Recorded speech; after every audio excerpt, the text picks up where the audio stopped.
नमस्कार, आप देख रहे हैं अपना बिहार। मैं हूं शुभ मिश्रा, आपके साथ बुलेटिन की शुरुआत बड़ी खबर के साथ करेंगे। जहरीली शराब कांड पर बड़ी खबर है। गोपालगंज में 5 लोगों की संदिग्ध परिस्थिति में मौत हो गई। मौत मामले में बीजेपी सरकार पर हमलावर है। बीजेपी नेता मिथिलेश तिवारी ने नया दावा कर दिया है। दूसरी पर्ची को लेकर बहुत बड़ा दावा किया। फूड पॉइजनिंग वाली पर्ची को लेकर उन्होंने दावा किया है। पुलिस वाले ने पीड़ित परिजनों को पर्ची दी है। बड़ी खबर आपको दे रहे हैं। मिथिलेश तिवारी ने 2 पर्चियों को प्रमुखता से दिखाया और उन दोनों ही पर्चियों में अलग अलग वजहें लिखी हुई थी। पहली वजह फूड पॉइजनिंग और दूसरे में अल्कोहल पॉइजनिंग की बात कही गई। और ऐसे में अब मिथिलेश तिवारी ने एक और नया दावा किया है कि दूसरी पर्ची पुलिस की तरफ से पीड़ित परिजनों को सौंपी गई और उन्हें यह कहा गया कि इन्हीं पर्चियों को सामने रखें। आपको बड़ी जानकारी दे रहे हैं। गोपालगंज में 5 संदिग्ध लोगों की मौत को लेकर अब सियासत भी गर्मा गई है। लगातार 2 पर्चियों को लेकर सवाल खड़े हो रहे हैं कि आखिर इन दोनों ही पर्चियों में सत्य कौन सा है, सच्चाई किसमें कितनी है, ये देखने वाली बात है। क्योंकि एक ही मरीज के 2 पर्चियां सामने आना कई सवालों को खड़ा करता है। जहरीली शराब कांड से जुड़ी हुई बड़ी जानकारी आपको दे रहे। फूड पॉइजनिंग वाली पर्ची पर मिथिलेश तिवारी ने खुलकर एक बार फिर से अपनी बातों को रखा है। उन्होंने कहा कि ये जो दूसरी पर्ची है यानी कि फूड पॉइजनिंग वाली, उसे पुलिस वालों ने परिजनों को सौंपा है। जहरीली शराब कांड से जुड़ी बड़ी जानकारी आपको दे रहे हैं। मौत मामले में बीजेपी लगातार हमलावर है। बिहार में शराबबंदी कानून पूर्णतः लागू करने की बात तो कही जाती है, लेकिन आए दिन अलग अलग जिलों में अलग अलग लोगों की जान शराब पीने से चली जाती है।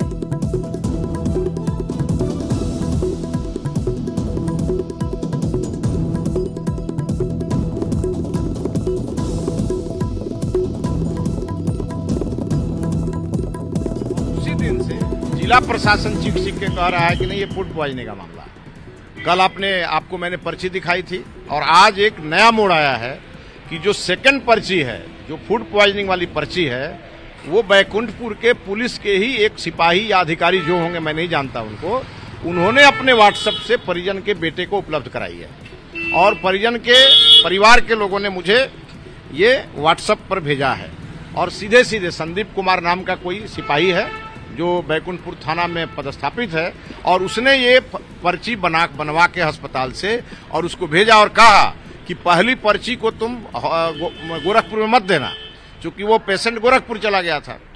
तो पहली पर्ची को कहा कि उसको डिलीट कर दो व्हाट्सएप पर जो है, और दूसरी पर्ची जो मैं भेज रहा हूँ, ये जो पर्चियों का खेल है, इसमें तब प्रशासन खुद फंस गया। से बैठ करके सरकार इसको ऑपरेट कर रही है इस मामले को दबाने के लिए, लेकिन ये मामला दबेगा नहीं। आप देख लीजिए, अगले 2-3 दिनों के अंदर अगर इन लोगों ने कार्रवाई नहीं की, सच सामने नहीं आया, तो हम लोग चुप नहीं बैठेंगे। जरूरत पड़ेगा तो हाई कोर्ट, सुप्रीम कोर्ट जाएंगे और उसको लेकर के महामहिम राज्यपाल से भी मिलेंगे। दूध का दूध और पानी का पानी हो गया। अगली खबर गोपालगंज से जुड़ी हुई, जहां 5 लोगों की संदिग्ध मौत के बाद अब सियासत गर्मा गई है। मिथिलेश तिवारी ने मरने वालों को इलाज को लेकर 2 पर्चे जारी किए हैं। पहले पर्चे में अल्कोहल पॉइजनिंग का केस और दूसरे पर्चे में अल्कोहल पॉइजनिंग की बात कही गई है। फूड पॉइजनिंग के बदले में इस पर्चे को दिया गया है। अब इस पर भी सियासत की जा रही है। बीजेपी के आरोपों पर जेडीयू ने पलटवार किया है। जेडीयू के प्रदेश प्रवक्ता ने कहा कि मिथिलेश तिवारी ने सरकार और प्रशासन को बदनाम करने की साजिश रची है और खुद से फर्जी पर्ची बनाकर मीडिया के सामने पेश कर दिया है। विधायक श्री मिथिलेश तिवारी जी ने सुरेश राम जी का जो 2 ट्रीटमेंट स्लिप मीडिया के समक्ष प्रस्तुत किया गया है, मैं मानता हूं भाजपा के पूर्व विधायक ने ट्रीटमेंट स्लिप में खुद फर्जीवाड़ा उन्होंने करने का काम किया है। जो मीडिया के सामने जो साक्ष्य प्रस्तुत किए गए वह डुप्लीकेट है, फैब्रिकेट है, वह बनावटी है, उसमें हस्ताक्षर में भी अंतर है। और गोपालगंज में 5 लोगों की संदिग्ध परिस्थिति में मौत पर गोपालगंज के सांसद आलोक कुमार सुमन ने सफाई दी है। सांसद ने बीजेपी के आरोपों को गलत बताया है। सांसद ने आरोप ये लगाया कि बीजेपी बिहार सरकार को बदनाम करने में लगी हुई है। तो जेडीयू के जिलाध्यक्ष आदित्य शंकर शाही ने बीजेपी पर गंभीर आरोप लगाए। जेडीयू जिलाध्यक्ष ने कहा कि गोपालगंज सदर की बीजेपी विधायक कुसुम देवी के देवर खुद शराब की तस्करी में जेल में बंद हैं। उन्होंने कहा कि शराब बेचने का काम भाजपा करती है।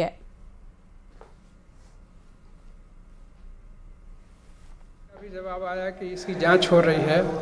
हमारे जिला पदाधिकारी का भी स्टेटमेंट आया कि इसकी जांच हो रही है। एसडीएम हमारे उनका भी आया कि इसकी जांच हो रही है और इसके तहत तक जांच की जाएगी। महज आरोप लगाने से आरोप साबित नहीं हो जाता है, ये गलत धारणा है। इसमें केवल राजनीति की जा रही है और कुछ नहीं। भारतीय जनता पार्टी पता नहीं कौन सा थर्मामीटर लेके वहाँ पहुँची है और बिना जांच पड़ताल के आरोप लगा रही है कि मौत जो वहाँ पे हुई है वो शराब से हुई है। पिछले विगत दिनों जो मंडल वहाँ पे गया हुआ था उसमें माननीय गोपालगंज विधायिका भी थी और अभी कुछ दिन पहले उनके देवर बंटी बबली शराब के साथ पकड़े गए थे और जेल में अभी हैं। तो बेचने का काम शराब तो भाजपा के ही लोग करते हैं। और बिहार में जहरीली शराब के मामले फिर से बढ़ने लगे। बीजेपी नीतीश सरकार पर निशाना साध रही है तो महागठबंधन बैकफुट पर नजर आ रही है। नीतीश तेजस्वी की सरकार में जहरीली शराब के मामलों में कमी आई है और एक दो जगहों पर जो कुछ घटना घट रही है तो पुलिस प्रशासन त्वरित कार्रवाई कर रही है। शराब माफिया, शराब तस्कर आज सलाखों के पीछे भेजे गए हैं, कड़ी कार्रवाई हुई है। जिस राज्य के सत्ताधारी दल के लोग शराब के व्यवसाय से जुड़े हों, स्वाभाविक तौर पर वहां पर ज्यादा मौतें होंगी जहरीली शराबों को पीकर। शराब बिहार में बैन है, लेकिन आज ऐसा बिहार को कोई कोना नहीं है जहां पर शराब उपलब्ध नहीं है और ऐसा कोई कोना नहीं है बिहार का जहां पर लोग शराब पीकर मर नहीं रहे हो। तो पूर्ण रूप से सरकार से जुड़े हुए लोग और जदयू राजद के संगठन से जुड़े हुए लोगों के माध्यम से पूरे बिहार में शराब बेची जा रही है। पहली बार घटना नहीं घटी है, कई बार और कई सालों से घटना घटित हो रही है, पर बिहार सरकार के कान पे जू तक नहीं रेंगता है। और रहेगा भी कैसे भाई? सरकार के ही नुमाइंदे माफियाओं से मिलकर, शराब माफियाओं से मिलकर जहरीली शराब परोस रहे हैं। देखिए, शराब बहुत ही बुरी चीज है, लेकिन इससे ज्यादा बुरी घटना है जहरीली शराब पी के किसी के परिवार के सदस्य का मर जाना। इसलिए हमें लगता है कि अब नए सिरे से शराबबंदी कानून पर विचार करने का समय आ गया है, एक विमर्श का समय आ गया है। हम लोगों ने कई बार इस बात को स्पष्ट किया है कि शराबबंदी और जहरीली शराब से मौतें दो अलग अलग विषय हैं। जिन प्रदेशों में शराबबंदी लागू नहीं है वहां भी जहरीली शराब से मौतें होती हैं और इन बातों की गवाही तो आंकड़ों के साथ सुशील कुमार मोदी जी भी देते रहे हैं। और बिहार में जहरीली शराब कांड के मामले एक बार फिर से तेजी से बढ़ रहे हैं। कभी सीतामढ़ी तो कभी गोपालगंज तो कभी सारण और एक बार फिर जहरीली शराब के मामले सामने लगातार आ रहे हैं। प्रशासन पर जहरीली शराब कांड पर लीपापोती के आरोप लग रहे हैं। आप देख रहे हैं ये 3 तस्वीरें, अलग अलग जगहों की ये 3 तस्वीरें इस वक्त आपकी टीवी स्क्रीन पर। सीतामढ़ी में 5 लोगों की संदिग्ध परिस्थिति में मौत हो गई। बाजपट्टी में छठ के दौरान मौत के बाद मातमी सन्नाटा पसर गया। कई परिवारों पर मुसीबतों का पहाड़ टूट पड़ा। तो सीतामढ़ी के बाद गोपालगंज में जहरीली शराब का कहर देखने को मिला है। हालांकि प्रशासन कुछ और ही दावा कर रही है। गोपालगंज में 5 लोगों की संदिग्ध परिस्थिति में मौत के बाद सन्नाटा पसरा है। परिजनों का दावा है कि मौत जहरीली शराब पीने की वजह से हुई है, लेकिन प्रशासन बीमारी का हवाला दे रही है। तो सारण में जहरीली शराब पीने से 2 लोग बीमार हैं और दोनों को पीएमसीएच में भर्ती कराया गया है।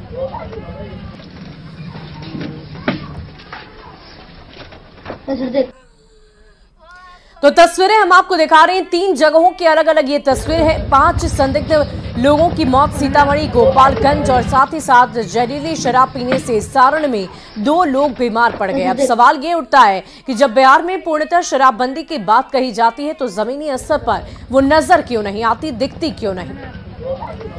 बढ़ते हैं अगली खबर की ओर। पीएम मोदी पर विवादित टिप्पणी को लेकर राहुल गांधी मुश्किलों में घिर आए हैं। राहुल गांधी के बयान को लेकर चुनाव आयोग ने कड़ा एक्शन ले लिया है। आयोग की तरफ से राहुल गांधी को नोटिस जारी कर दिया गया है। कांग्रेस नेता से जवाब भी मांगे गए। राहुल को जवाब देने के लिए 25 नवंबर तक का वक्त दिया गया है। वहीं राहुल को नोटिस दिए जाने पर बीजेपी सांसद रविशंकर प्रसाद ने राहुल पर निशाना साधा है। कंडक्ट में प्रधानमंत्री बड़े बड़े पदों पर बैठे हुए लोगों के बारे में एक शिष्टाचार तो रखना पड़ेगा ना। राहुल गांधी क्या सामान्य शिष्टाचार भी भूल गए हैं? क्या हो गया है उनको? वो हिंदुस्तान की राजनीति में इसीलिए हैं कि वो एक पूर्व प्रधानमंत्री के बेटे हैं, एक पूर्व प्रधानमंत्री के पोते हैं, एक पूर्व प्रधानमंत्री के परपोते हैं। इसी कारण न है। जातीय जनगणना और 75% आरक्षण पर पूर्व डिप्टी सीएम तारकिशोर प्रसाद का बयान सामने आया है।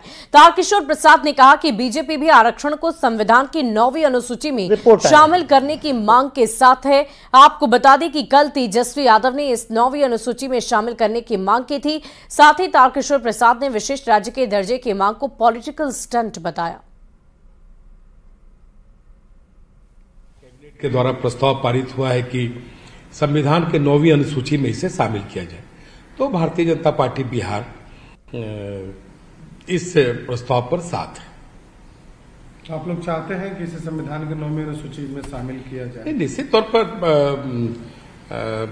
उन्होंने प्रस्ताव पारित किया है और इस प्रस्ताव का समर्थन हम सबों ने बिहार विधानसभा में, पूरे देश में ये पहला मुख्यमंत्री होंगे जो अपने राज्य के विकास पर केंद्र सरकार से या माननीय प्रधानमंत्री जी से बात नहीं करते हैं। और जिस प्रकार से राष्ट्रीय जनता दल के दबाव में राजनीतिक हथकंडे के रूप में विशेष राज्य का दर्जा देने का प्रस्ताव का सुर उन्होंने फिर आलापा है। और पकड़वा विवाह को लेकर पटना हाईकोर्ट का बड़ा फैसला सामने आया है। पकड़वा विवाह शादी नहीं, ये हाईकोर्ट की तरफ से फैसला आया। बंदूक की नोक पर मांग भरना शादी नहीं होती है। हाईकोर्ट की तरफ से ये बातें कही गई है। जबरन मांग भरना हिंदू कानून में विवाह नहीं माना जाएगा। 10 साल पहले सेना के जवान की शादी कराई गई थी और 10 साल पहले जवान का पकड़वा विवाह हुआ था। जवान की याचिका पर पटना हाईकोर्ट का ये बड़ा फैसला सामने आया है, जहां ये कहा गया कि जबरन मांग भरना शादी नहीं है। 10 साल पहले हुई शादी का ये पूरा मामला है। आपको बता दें कि एक जवान की शादी 10 साल पहले पकड़वा विवाह के तौर पर करा दी गई थी और जवान की याचिका पर ही पटना हाईकोर्ट में यह अहम फैसला लिया गया। ये कहा गया कि जबरन मांग भरना इसे शादी नहीं माना जाएगा। बंदूक की नोक पर अगर कोई किसी की मांग भरने को विवश होता है तो ये शादी नहीं मानी जाएगी।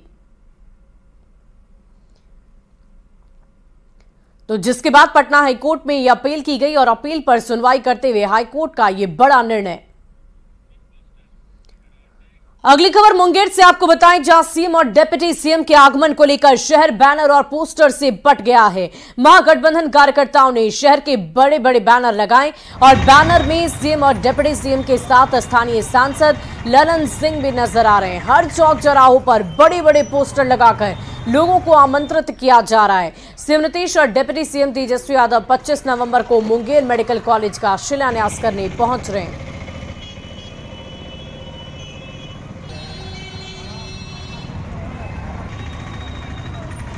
और मुंगेर मेडिकल कॉलेज के शिलान्यास से पहले मुंगेर में एनडीए और महागठबंधन के नेताओं के बीच मेडिकल कॉलेज की स्थापना का श्रेय लेने की होड़ मच गई है। दोनों ही गठबंधन के नेता अपनी अपनी पीठ को थपथपाते हुए खुद को इसका श्रेय देने में लगे हुए हैं, साथ ही एक दूसरे पर निशाना साध रहे हैं। मेडिकल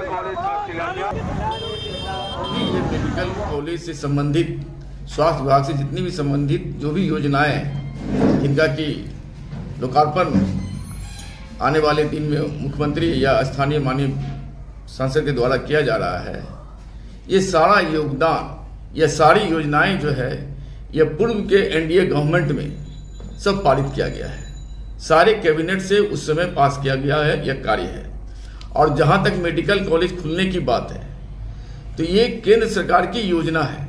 2 लोग नालंदा से जो हैं हमारे मुख्यमंत्री जी और सांसद महोदय, इनका पिछले 18 साल का जो कार्यकाल रहा सभी केंद्र सरकार के योजनाओं को लागू कराने का रहा। चूंकि मुख्यमंत्री ये थे इसलिए नाम इन्हीं का होना था। जब से ये एनडीए से हटे तब से इनके पास कोई योजना नहीं बची। ये हर दिन कोई ऐसा बहाना ढूंढते हैं जो केंद्र सरकार के योजनाओं के नाम पे अपने नाम पे शिलान्यास कर पाए। भारतीय जनता पार्टी और उसके जो बचे खुचे सहयोगी दल है उनकी मनोदशा आजकल गड़बड़ा गई। उनको जो उम्मीद थी कि बिहार के अंदर ये लोग रोज मनाते थे, रोज घंटी बजाते हुए ईश्वर से प्रार्थना करते थे कि कल ये लड़े, परसों लड़े और ये टूट जाए, और ये सब कुछ जब महागठबंधन नहीं टूटा है तो इनका जो मानसिक स्थिति है वो गड़बड़ा गया है। अब ये कहते हैं कि केंद्र की योजना को हम बताते हैं, तो पहले ये आप बताइए कि यहाँ पे जब चिल्ला रहे थे लखीसराय में अमित शाह कि नल जल योजना उन्होंने दिया, तो बता दीजिए कि बिहार के अंदर नल जल योजना बिहार सरकार ने बनाई थी, ये केंद्र सरकार ने बनाई? भाजपा के बयान का तो लोग महत्व ही नहीं रख रहा है। बीजेपी वाला तो सबसे बड़ी बात है कि जितना झूठ बोल सकता है उतना सिर्फ झूठ बोलने पे रहता है। कभी कहता है कि हमारी योजना जो है जल नल की चल रही है, कभी कहता है कि मेडिकल कॉलेज हम दिए। तो भाई उसके बात पे विश्वास करने की बात है। यहाँ पे युवा साथियों से पूछिए कि जब वो सरकार में आई थी तो कहती थी कि 2 करोड़ लोगों को रोजगार हम देंगे। क्या आज तक 2 लोगों को रोजगार देने का काम किया?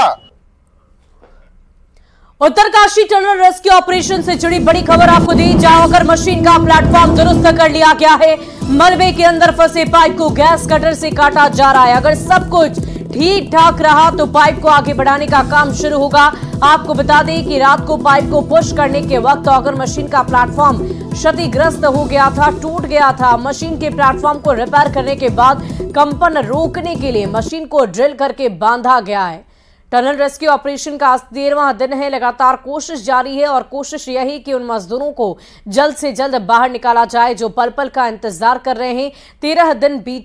13वां दिन आज है, 12 दिन बीत चुके हैं और टनल हादसे से जुड़ी ये बड़ी अपडेट आप तक पहुंचा रहे हैं, जहां ऑगर मशीन के प्लेटफॉर्म को अब दुरुस्त कर लिया गया है। आगे का काम शुरू कर दिया जाएगा और जैसे ही काम शुरू होगा कोशिश यही रहेगी कि जल्द से जल्द उन मजदूरों को वहां से बाहर निकाल लिया जाए। तो टनल रेस्क्यू ऑपरेशन का आज 13वां दिन, कुल मिलाकर 15 से 20 मजदूर बिहार झारखंड के भी इस वक्त अंदर हैं।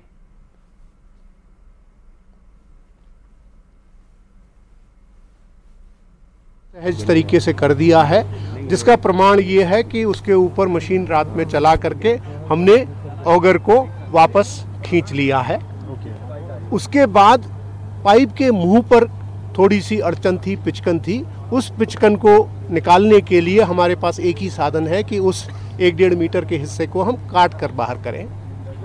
तो जैसे केला छीलते हैं वैसी स्ट्रिप्स में पहले गोल काट करके, फिर लंबा काट करके, छोटी छोटी स्ट्रिप्स पहले नीचे से फिर ऊपर से काट करके हम बाहर निकालने का काम इस समय कर रहे हैं। क्योंकि थोड़ा सा डिफिकल्ट काम है इसलिए उसमें समय लग रहा है, लेकिन मुझे उम्मीद है कि अगले 1-1.5 घंटे के अंदर वो काम हमारा कंप्लीट हो जाना चाहिए।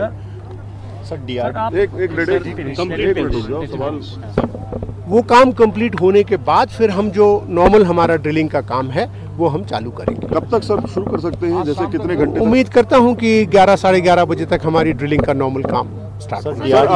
अभी डीआरडीओ की तरफ से कितना रास्ता बचा होगा? मैपिंग वाला बता दीजिए, जब ड्रिलिंग शुरू होगी उसके बाद कितना वक्त बचा होगा?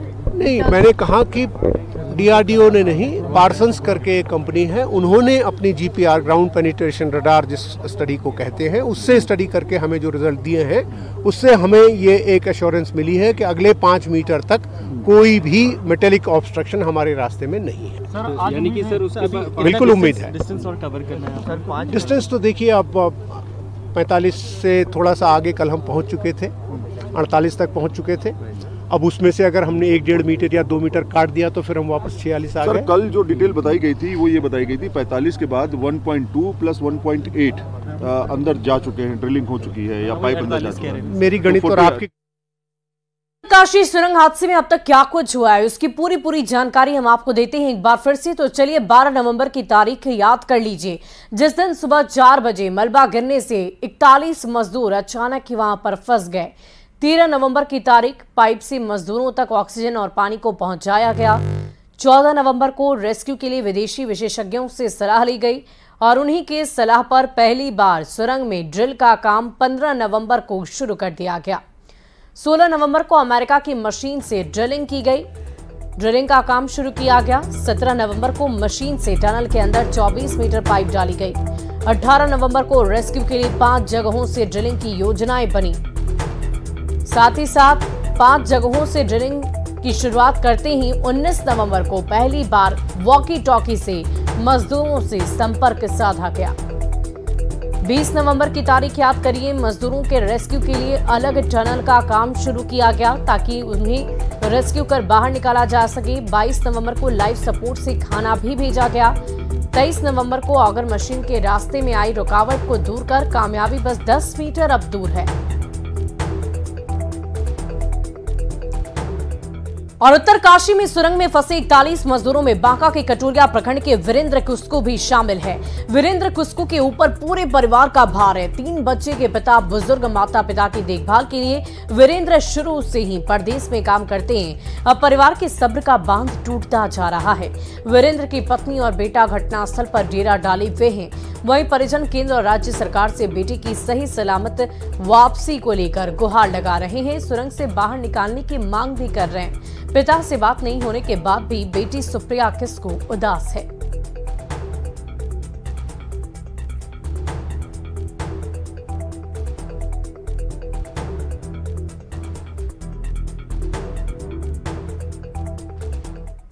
सरकार से यही सरकार, केंद्र सरकार, सभी सरकारों से निवेदन है कि मेरा बेटा सही सलामत वापस आ जाते हैं। आज लेकर के तो 12 दिन लगभग हो रहा है, लेकिन प्रत्येक दिन हमको यही सूचना मिल रहा है कि शाम तक या सुबह तक में वो बाहर आ जाएगा, सही सलामत सुरक्षित आ जाएगा।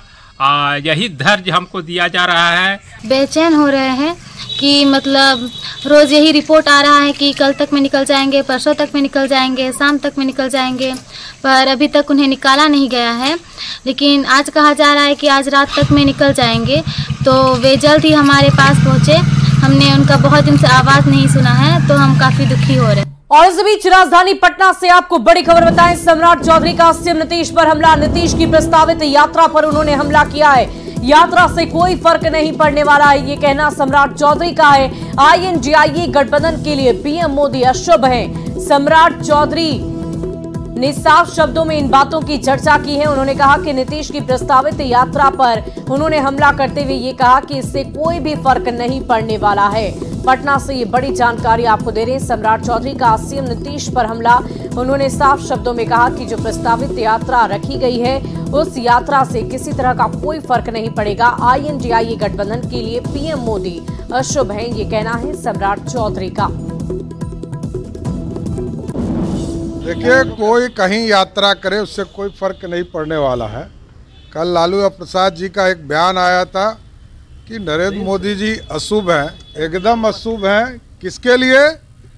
इंडी गठबंधन के लिए अशुभ है।